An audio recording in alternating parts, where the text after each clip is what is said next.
So I'm just gonna refresh my Microsoft Rewards account and let's see how much reward points I have. Smash the like button, guys.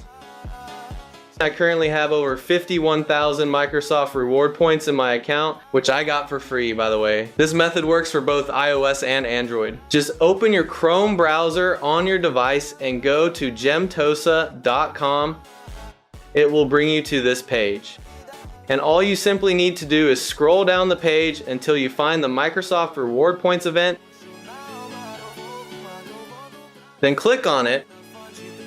It will bring you to this page, which is an exclusive event that has been giving Microsoft users up to 50,000 free reward points. And to receive it, just go to the top left section of your Microsoft account to find your username or ID, then copy it. You want to then come back to this page and input it in this box, then click on the button below.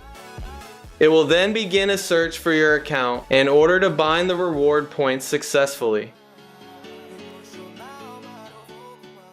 Once the binding process is complete, make sure to click on the Claim Now button to prove you are a human and not a bot, and you will receive the reward points in your account instantly.